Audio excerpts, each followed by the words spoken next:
So next on this Conjuring journey is The Conjuring 2, which is where we dive in with Ed and Lorraine Warren as they go to UK to investigate one of UK's most intense hauntings. But does this sequel live up to its predecessor, or is it dragged down by its longer runtime? Let's talk about it. So the hype behind this sequel was there because the first Conjuring movie actually made a lot of money in the box office. And going into the Ed and Lorraine cases and turning them into films really was something that WB was doing well with. So the sequel was pretty hyped up on the back of the first movie. The movie opens up with the Amityville case, and while it was pretty quick, it was actually very accurate. Because if you look into the real story of how much Ed and Lorraine Warren were in this, they actually came for a little bit and left after a seance. So when you do see the opening, which was beautifully shot by the way, this whole movie was, you'll see that it was short and it was sweet. And after the seance, Ed and Lorraine left. So that was more of the true behind this and less of the Hollywood extra stuff that they add in. And we always got to talk about Ed and Lorraine Warren as a couple. Honestly, in this movie, their love just continues to flourish and continues to be the strongest point of this movie. It's one of the strongest focal points of this movie. And I love how they bring this back from the first one and they emphasize on it, giving this horror film a lot of heart, which you don't really see much. The design of the Crooked Man, we're only talking about that for what I liked because that's the only thing I did like of the Crooked Man. Because I suspect that this was like, stop motion, how Tim Burton would do with Beetlejuice and stuff like that, with like the bigger type of characters that are used as stop motion.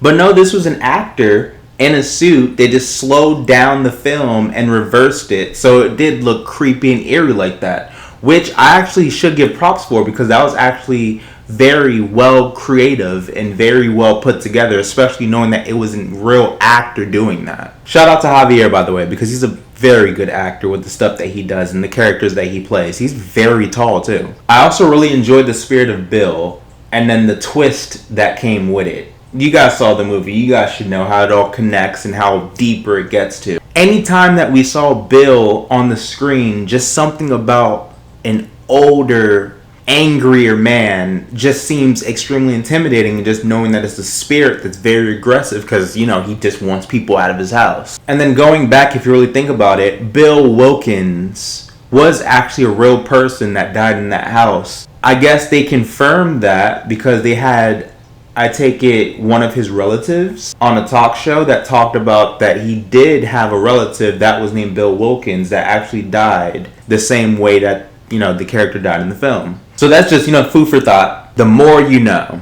And another thing that actually works with this movie is the Hodson family, the family that's a victim of this haunting. It's a single mom and her kids struggling. It's a single mother and her kids being tormented by the spirit of Bill Wilkins. Their performance, the mom, Janet, the main daughter, her sister, and her two brothers, they really sell the fear of what's going on in their house, and it really makes the film a bit more grounded. Especially Janet, who becomes the main target of this possession. Her role, and every time she's on screen, it really does carry the tension of this film. Because the way that she plays herself, and then she does play the voice of Bill Wilkins, and how that's so disturbing. And it's very creepy to see when she does it. So every time she is on scene, I get a bit concerned like, are we going to get scared? Or is it just going to be a chill scene? The tone wasn't as intense as the first movie, but yet it was a bit more entertaining. It seemed like it fleshed out the family more, which they had the time to do.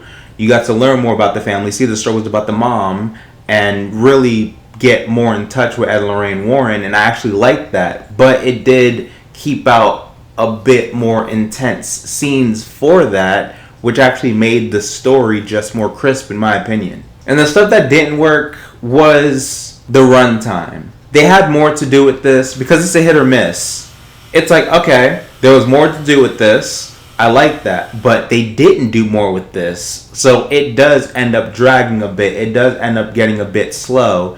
And towards like the last scene, like the first one, it gets a bit not as serious and slightly wonky in my opinion. Because, the build-up is better than the conclusion. And with The Conjuring 2, like the first one, as I said at the beginning, this was based off a true story. It was based on the Enfield Haunting. But in the real story, the Warrens weren't attached to this as much as they made them attached to this in the movie. They actually appeared uninvited, they stayed for a few hours and left. But as you see in the movie, they were the heart and the soul of this haunting that brought the family more together to be able to, get rid of what was happening. Which, like, the Hollywood magic, it ends up being so pushed away from the real reality of what the story is. But like I said about how connected this universe is, if you go back to actually my review where I talked about The Conjuring 1, you'll see that I brought up that The Exorcist that Lorraine was in contributes a big part to the sequel, because what she sees is the Valak, who ends up being the villain in her own spin-off called The Nun, and there's a sequel to that as well, The Nun 2. So I like how that was a full circle of that. But sidetracking for a bit, can we talk about how Patrick Wilson showed off his singing skills by singing that song in the movie? Lovely Bee Gees song. But, fun fact, Patrick Wilson is actually a pretty good singer. He was in Phantom of the Opera. But overall, The Conjuring 2 isn't as tight and terrifying as its predecessor, but it is a worthy follow-up that actually expands the Conjuring universe further than the previous film does. So for me, this movie, once again, The Conjuring 2 is a solid with snacks. So before we start getting into the next movie in the franchise, which was slightly underwhelming, what did you guys think about the first two Conjuring movies? Which one did you like more? Which one did you think was not as good? Comment below, let me know what you think, or which Conjuring film out of the whole universe did you guys really care for? That includes Annabelle, The Nun, Curse of La Llorona, all of that.